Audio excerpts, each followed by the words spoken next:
Welcome back to Ashley Grows, or welcome if you're new. In today's video, I'm going to be showing you basically me ripping my garden to shreds.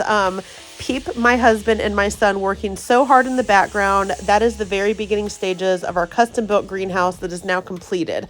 As I record this, voiceover, and edit this video, it is now April 25th. This footage is from the very kind of middle to end of February, I would say.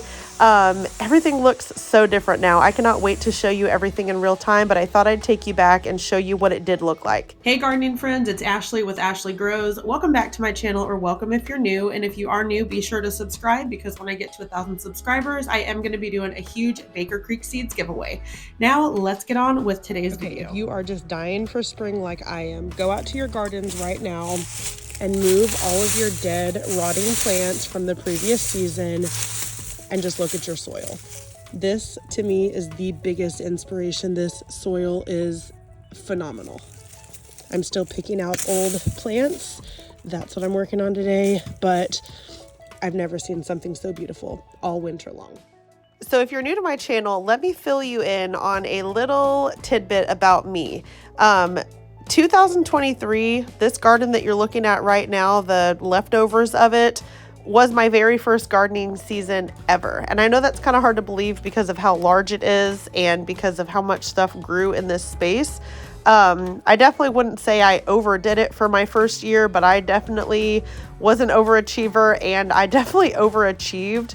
Now, I'm not saying that everybody has to start out gardening like I did, but I have no regrets at all. And I actually read somewhere that it was good to keep all of your old plants in your garden over winter. It's a really great place for the bugs to sleep over winter. That's why it's important not to pull everything out until spring. Unfortunately, I did not do that because I pulled this all up at the end of February and I feel really bad about it. Please don't make me feel more guilty than I already do. You should actually wait until it warms up and the bugs start emerging. Otherwise, you're just going to pull a bunch of bugs out and, in my case, burn them to smithereens, because that's literally what I did with all the stuff I pulled out. I burned it all. I should have just put it in compost, but hindsight is everything, right?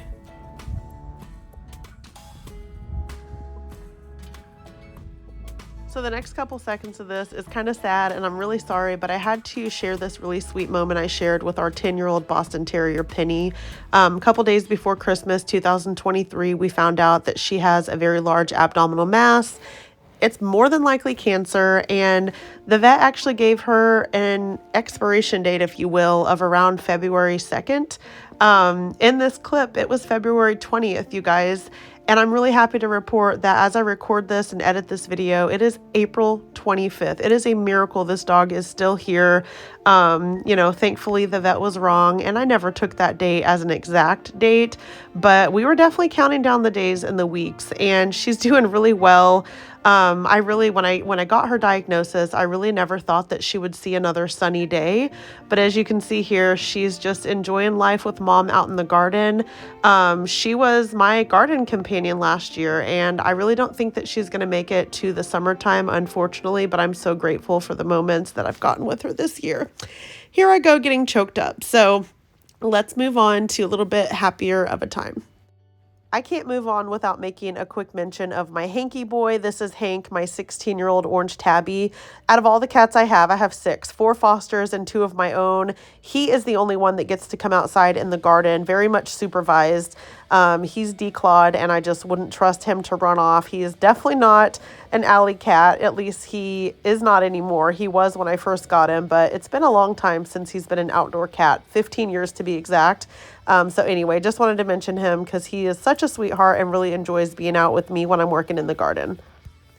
Call me crazy, but I am really not that big of a fan of irrigation hoses, and I feel like such a brat saying this because my husband bought them, installed them, and surprised me with them last year when I was gone on a week-long trip, but I just really like the motion of hand watering everything.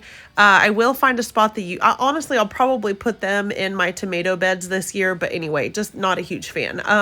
Here's me ripping out my sweet alyssum. I don't think that's a perennial. I probably should have done some research before ripping these out, but I really didn't want them here anyway. This is my strawberry tower. These are the stackable planters from the Dollar Tree.